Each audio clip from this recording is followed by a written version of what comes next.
Estamos começando mais um HDL Podcast e você é muito bem-vindo. É um privilégio estar aqui com você e compartilhar com você sobre um tema tão empolgante. Hoje eu vou falar sobre a segunda vinda de Cristo. Então, é um tema palpitante, talvez o tema mais buscado na atualidade, e vamos olhar o que a Bíblia tem para nos ensinar sobre este tão relevante assunto, a segunda vinda de Cristo. Se você tem uma Bíblia por perto e puder acessá-la, tanto melhor. Ou você pode ligar seu smartphone aí num texto bíblico. E eu gostaria já de trazer à sua memória esclarecida 1 Tessalonicenses 4,16, que diz: porquanto o Senhor mesmo, dada a sua palavra de ordem, ouvida a voz do arcanjo, descerá dos céus, a segunda vinda de Cristo. Bom, deixa eu dividir este tema em alguns aspectos, em algumas áreas, para ficar mais pedagogicamente claro para nós. Primeiramente, vamos ver como será a segunda vinda de Cristo.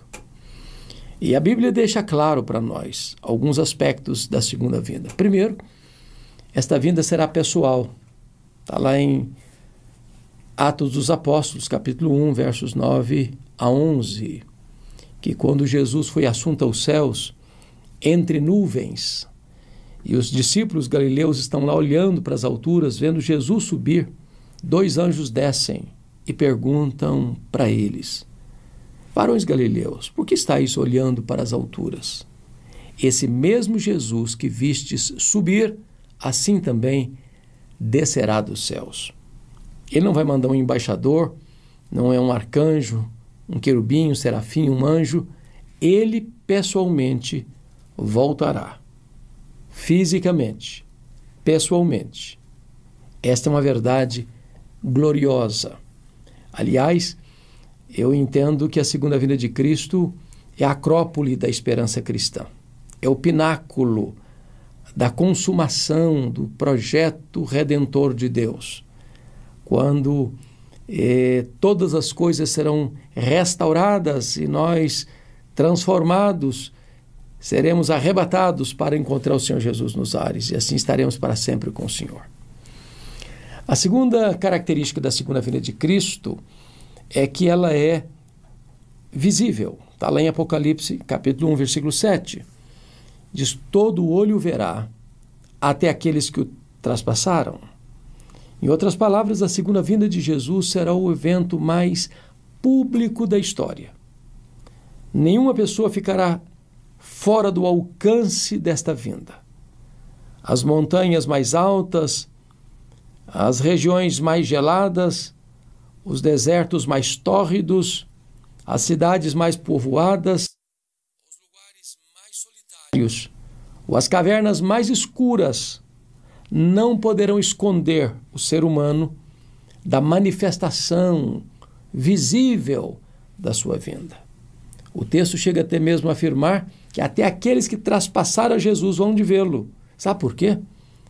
Porque quando Jesus voltar, os mortos ressuscitarão, todos os mortos ouvirão a sua voz e sairão dos túmulos, uns para a ressurreição da vida, outros para a ressurreição do juízo. Aquelas pessoas que cuspiram em Jesus, que esbofetearam o rosto de Jesus, que cravaram a espinha, a coroa de espinha na fronte de Jesus, e que pregaram Jesus naquele madeiro, hão de vê-lo na sua glória. Será visível. Em terceiro lugar, a segunda vinda de Jesus será audível, ouvida a voz do arcanjo e ressoada a trombeta de Deus. Vai ser o maior alarido da história. Se vai ser o fato mais público, vai ser também o fato mais sonoro da história. Nenhuma pessoa deixará de ouvir esse toque da trombeta, esta voz do arcanjo, esta conclamação do Rei da Glória vindo com grande poder e majestade.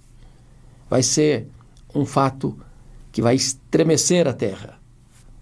As ilhas vão tentar fugir, os poderosos vão tentar se esconder. Mas o Senhor virá com grande glória e poder para assentar-se no trono e julgar as nações.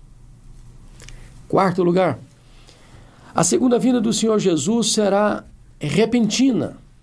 Diz a Bíblia que vai ser como um relâmpago que sai do Oriente e vai até o Ocidente. Quando você vê o céu sombrio, com nuvens plúmbias, pardacentas, escuras, você vê um facho de luz rasgando o horizonte e daqui a pouco você vê o estrondo do trovão. Os fenômenos acontecem ao mesmo tempo. Você vê o relâmpago primeiro porque a velocidade da luz é maior do que a velocidade do som. E vai ser assim, com essa celeridade, essa rapidez que Jesus voltará. Paulo chega a dizer, lá em 1 Coríntios 15, que vai ser num momento. E a palavra momento ali é a palavra átomos no grego, que era até em pouco tempo um elemento indivisível. É tão rápido como o abrir e fechar de olhos, diz Paulo. É tão rápido como tu dardejar da cauda de um peixe ou o faiscar de uma estrela. Em outras palavras, não vai dar para se preparar de última hora. Ou você tem azeite em sua lâmpada, ou a porta vai estar fechada e você não poderá entrar. Ele voltará repentinamente. Quinto lugar, ele voltará inesperadamente. Mateus 24 fala que vai ser como ladrão. E um ladrão sempre surpreende. Ele não manda um recado dizendo tal dia, tal hora eu chego em sua casa. É inesperado. Ele vem quando as pessoas não estão apercebidas, porque se as pessoas soubessem a que hora o ladrão viria, estariam prontas, preparadas para enfrentá-lo. Porém, ele chega quando ninguém está esperando ou percebendo. E o que significa isso? Significa que a segunda vinda de Cristo não vai ser um dia óbvio. Aqueles que marcaram a segunda vinda de Cristo caíram do cavalo, foram envergonhados. E todos quantos marcarem a segunda vinda de Cristo ficarão envergonhados. Esta data pertence à economia da soberania de Deus. Mas o alerta que Jesus Cristo fez é que nós não sabemos o dia, nem a hora, se vai ser de manhã, se vai ser de tarde, se vai ser de noite. Mas ele disse, vigiai, porque não sabeis que horas o Filho do Homem virá. É claro que Jesus virá de manhã, de tarde e de noite. Imagine você, se Jesus vir para o Brasil de manhã, lá no Japão é de noite. Agora nós estamos falando aqui de 1h50 da tarde, lá no Japão é 1h30 da manhã. Então ele vem de manhã, de tarde e de noite. Para um é de manhã, para outro é de tarde, para outro é de noite. Não importa que horário ele vai chegar inesperadamente. Inesperadamente. Mas, em sexto lugar, Jesus virá inescapavelmente. Preste atenção nisso. Inescapavelmente. O apóstolo Paulo, quando ele tratou desta matéria, lá na sua segunda carta aos Tessalonicenses, ele diz que a segunda vinda pode ser comparada com uma mulher que está para dar à luz. Ou seja, ela vai dar à luz. Não dá para cancelar. Ou seja, nas agendas humanas, os homens podem cancelar compromissos, viagens, pode sequestrar, tomar um passaporte de um cidadão e ele não poder viajar. Uma reunião estava marcada e se cancela. Um compromisso estava montado e feito, não vai acontecer mais. Né? O coração do homem faz planos, mas a resposta vem de Deus. Agora, não há corte, por mais egrégia que ela seja, que tenha competência e autoridade para cancelar a segunda vinda de Cristo. Ele voltará. Certamente ele voltará. Mas em sétimo lugar, Jesus voltará gloriosa e vitoriosamente. Na primeira vinda, ele veio humilde.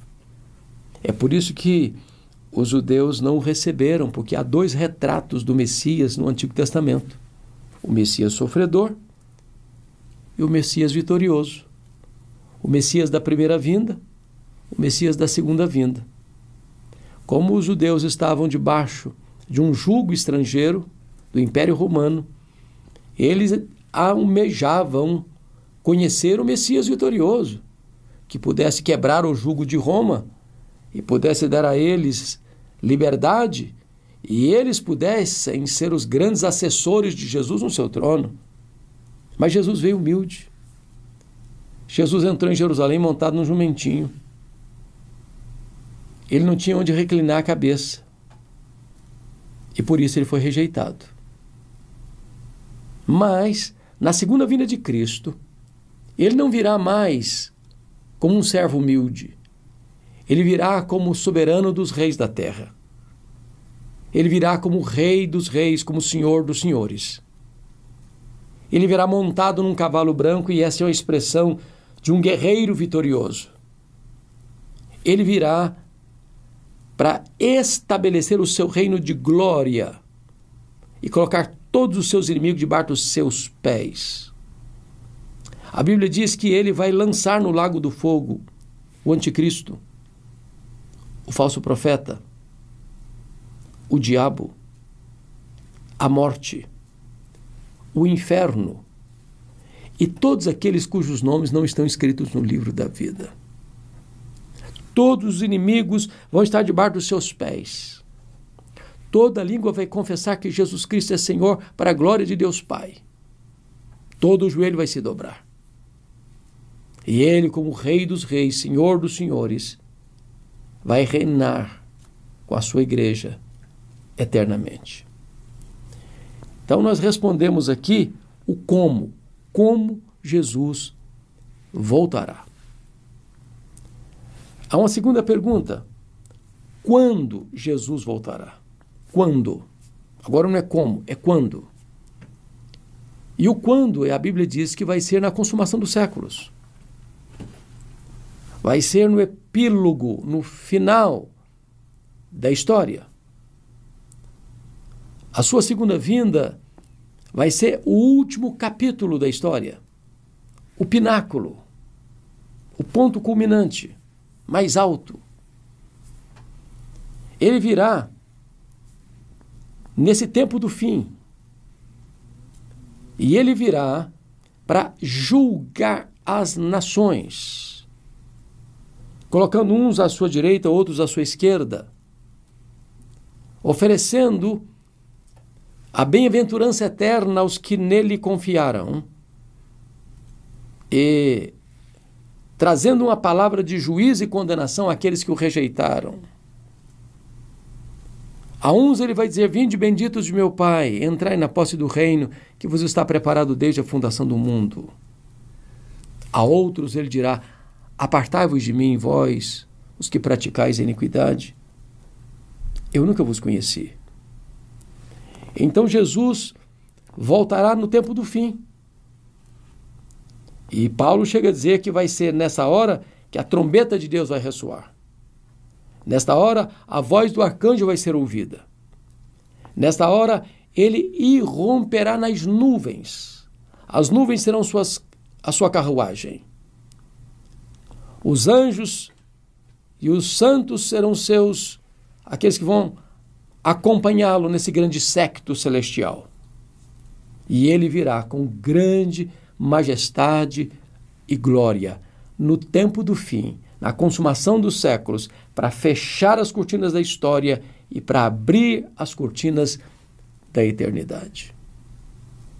Agora, vamos ver, terceiro aspecto, quais são as pistas, os sinais, as placas de sinalização, mostrando para nós que ele está perto de vir, próximo a vir. Essa pergunta foi feita pelos discípulos de Jesus lá no Monte das Oliveiras. Jesus estava sentado e, depois de ter feito a afirmação lá na praça do templo, que aquele templo seria destruído, que não ficaria pedra sobre pedra, então os discípulos descem o Monte Moriá, atravessam o Vale do Cedron, sobem as encostas do Monte das Oliveiras, e Jesus está sentado e eles chegam fazendo duas perguntas. Mestre, quando sucederão essas coisas? Ou seja, quando o templo vai ser destruído? Quando Jerusalém vai ser tomada pelos romanos? E a segunda pergunta: e que sinais haverá da tua vinda e da consumação dos séculos?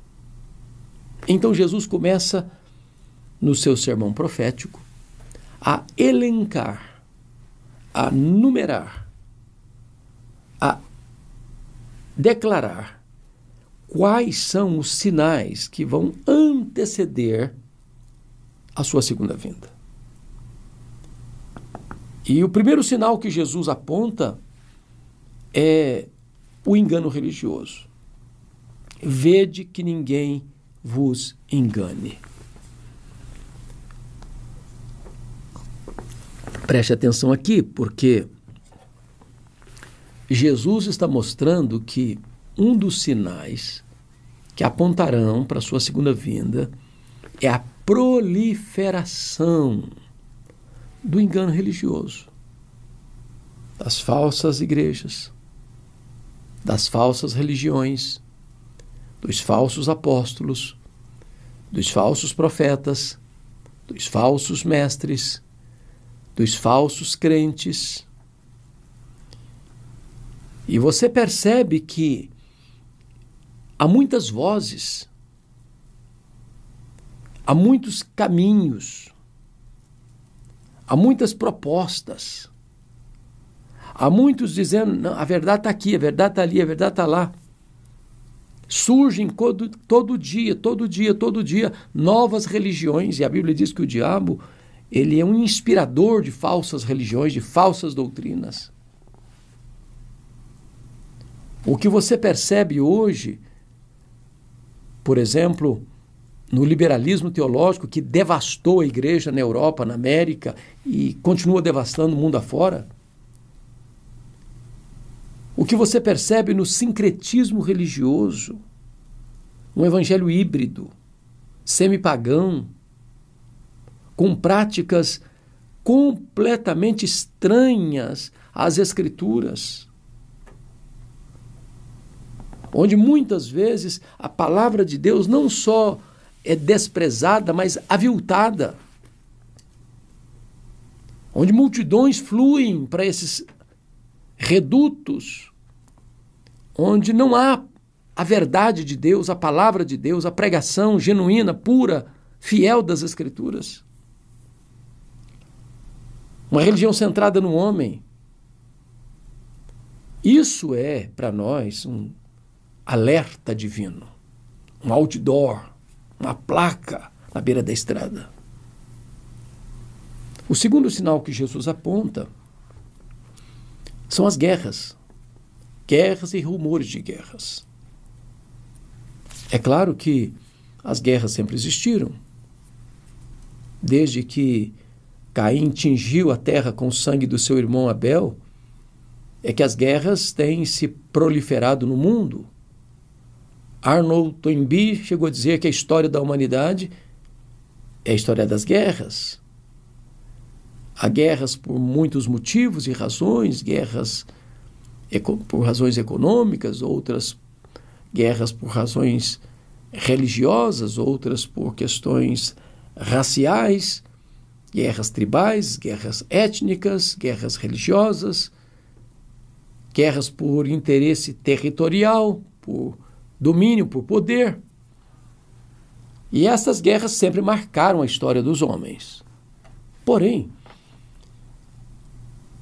aquilo que se imaginava que o homem poderia construir com a sua formação educacional, um paraíso na Terra, conforme Augusto Comte, pai do positivismo, chegou a dizer que o problema do ser humano é a educação.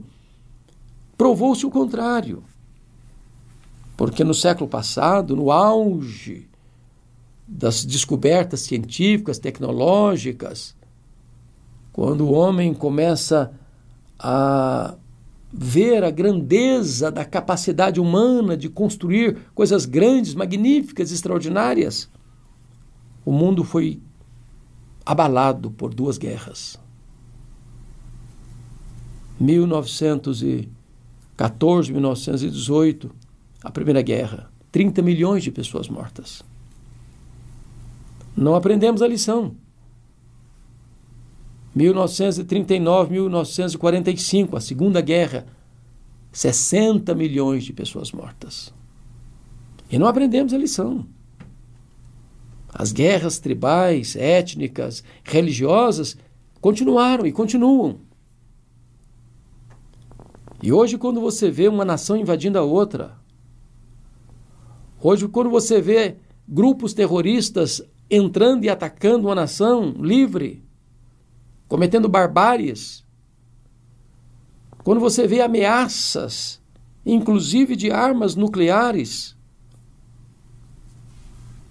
que seriam devastadoras, como já dizia Mikhail Gorbachev no seu livro Perestroika, escrito em 1985, o arsenal nuclear que se tem hoje dá para destruir o planeta 27 vezes, tornando em poeira cósmica. Se houvesse de fato uma terceira guerra mundial, não haveria nem vencedores nem vencidos. Mas pode ter certeza, conforme 2 de Pedro capítulo 3, não é o homem que vai acionar o botão. É o Senhor Deus. Na gloriosa volta de Jesus, os céus se desfarão, incendiados e abrasados. A terra e as obras que nela existem serão atingidas, mas não acionadas pelo braço do homem, pela mão do eterno Deus. Mas as guerras são a prova de que Jesus voltará. Está perto de voltar. Mas Jesus falou também dos terremotos e das fomes em vários lugares. Os abalos sísmicos sempre aconteceram, mas eles estão acontecendo do século XX para cá com muito mais celeridade e amplitude e devastação. Nós deveríamos ter olhos para ver, nós deveríamos ter ouvidos para ouvir essas trombetas de Deus, esses alertas de Deus. Porque quando você vai para o livro de Apocalipse e lê sobre as trombetas que alcançam a terra, o mar, os rios, os astros, os homens, são alertas de Deus. São juízos misturados com misericórdia, dizendo para o homem, se arrependa enquanto é tempo. Deus é longânimo e não quer que ninguém pereça. É Deus dando um aviso. É Deus alertando. É Deus colocando placas de advertência ao longo da estrada. Então preste atenção nisso. Esses sinais estão por aí, a todo canto, por todo lado, sendo vistos por todos nós. Os fenômenos da natureza, que são verdadeiras trombetas de Deus. Os eclipses da vida, os tsunamis da vida, os maremotos da vida, as enchentes, as inundações, as secas. A natureza em convulsão, gemendo, aguardando o tempo da sua restauração, que se dará na segunda vinda de Cristo, quando haverá novos céus e nova terra. Mas ainda, o Senhor alerta sobre a questão da perseguição religiosa, que os seus seriam odiados e perseguidos por causa do nome de Jesus. Bom, eu gosto de história, eu leio história, eu acompanho a história e penso que talvez nós nunca tivemos um período mais xenofóbico, cristofóbico do que o que estamos vivendo hoje. Os valores cristãos estão sendo tripudiados, perseguidos. A ética judaico-cristã está sendo pisada como lama nas ruas. Cristãos estão sendo perseguidos, torturados e mortos mundo afora. E esta perseguição, ela às vezes vem em forma física, outras vezes em forma psicológica, outras vezes em forma ideológica, outras vezes em forma de proibições e penalidades legais. Há lugares que, se você obter uma Bíblia, você já está cometendo um crime contra o Estado. Há lugares que você não pode pronunciar publicamente o nome de Jesus. Há lugares que você não pode reunir-se como igreja de Jesus.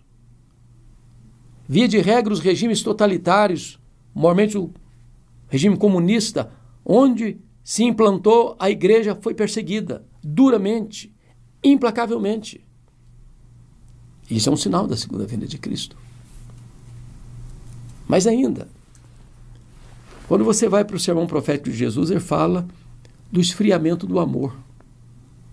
Por se multiplicar a iniquidade, o amor de muitos se esfriará. É exatamente isso que nós estamos vendo também.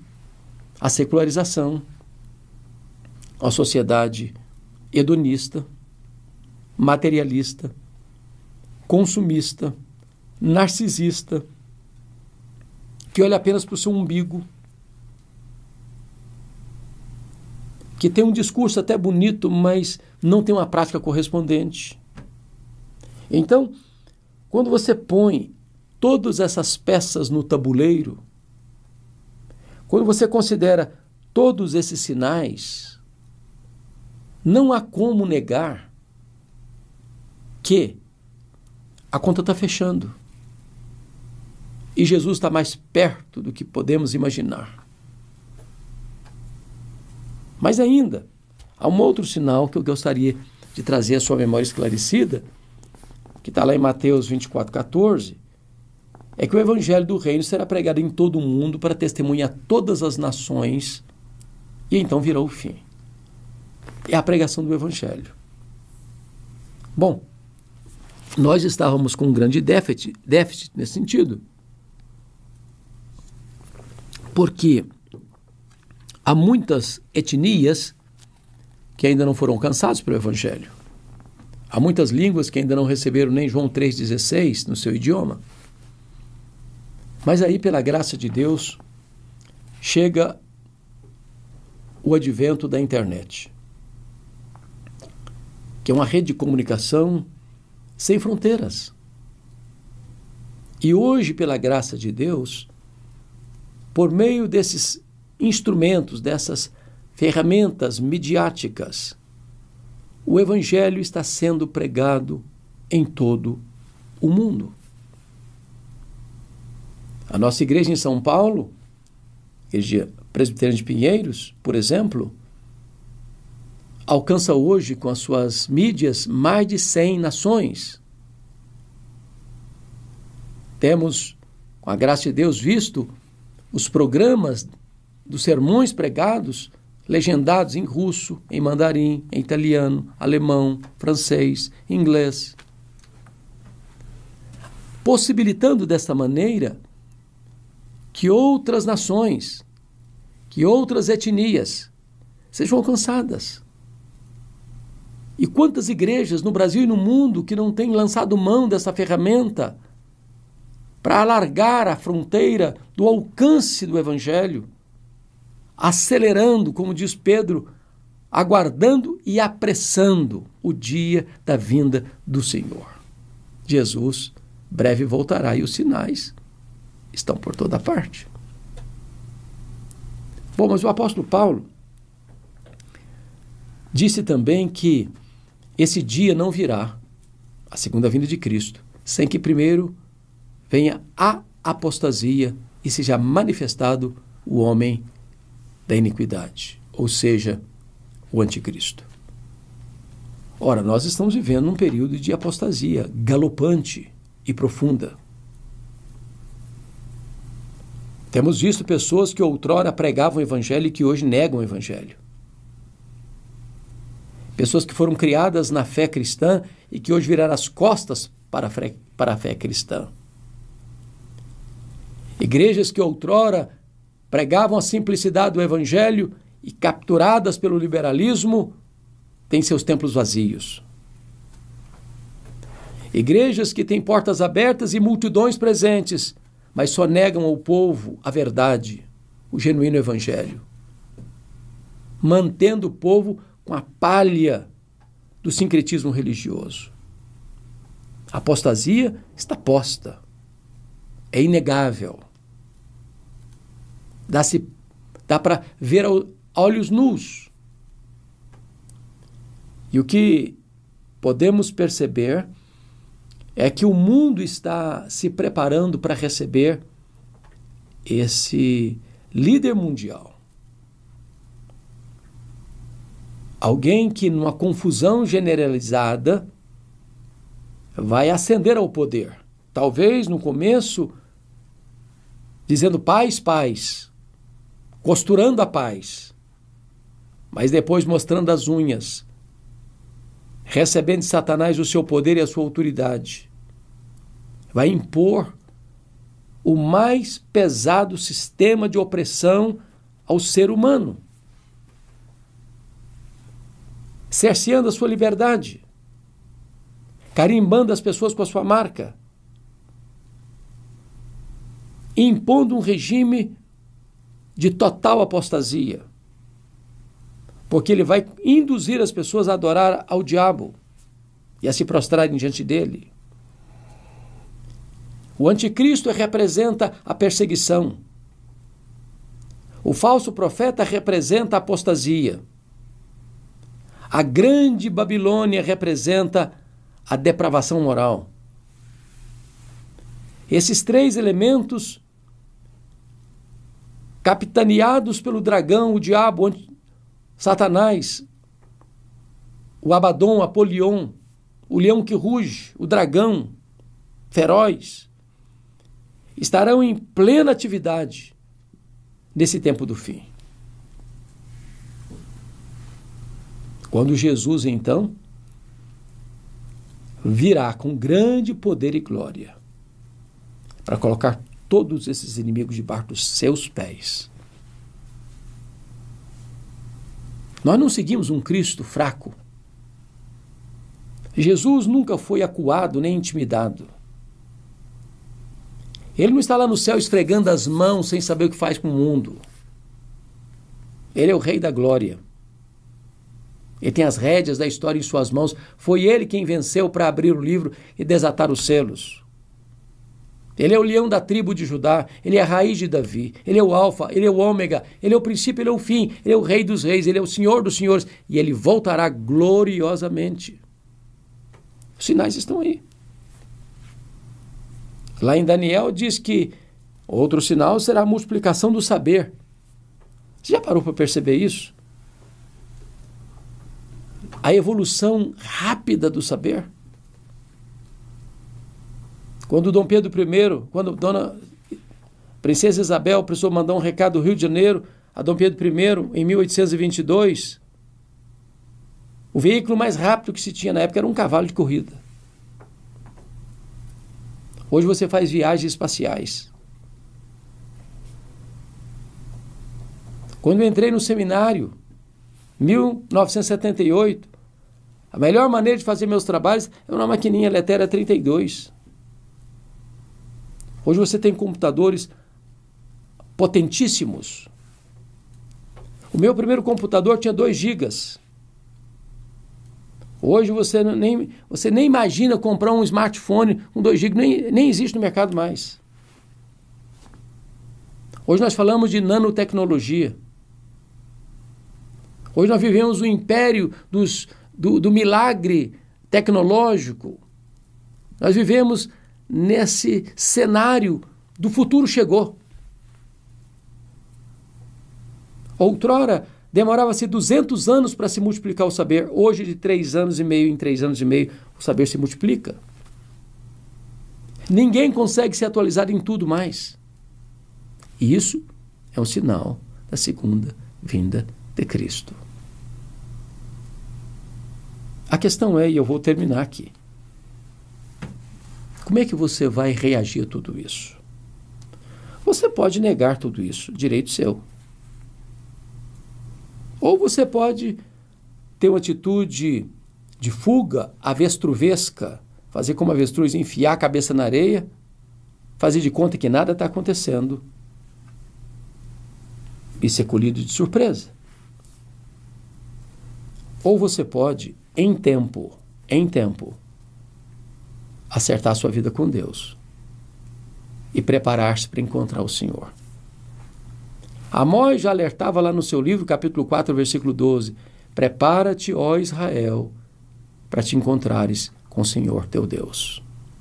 Eu lhe digo, esteja pronto, para que esse dia não pegue você de surpresa. Porque você pode ser filho da luz, e filho da luz não é surpreendido, porque ele está na ponta dos pés, dizendo, Maranata, ora vem, Senhor Jesus. Quando perguntaram para João Wesley, o que você gostaria de estar fazendo quando Jesus voltar? Ele respondeu, gostaria de estar fazendo o que eu faço todos os dias. Todos os dias eu estou pronto, todos os dias eu estou preparado, todos os dias eu estou aguardando a volta do meu Redentor. Que Deus abençoe sua vida, que Deus abençoe seu coração, que essa palavra edifique a sua vida. Deus te abençoe, um grande abraço.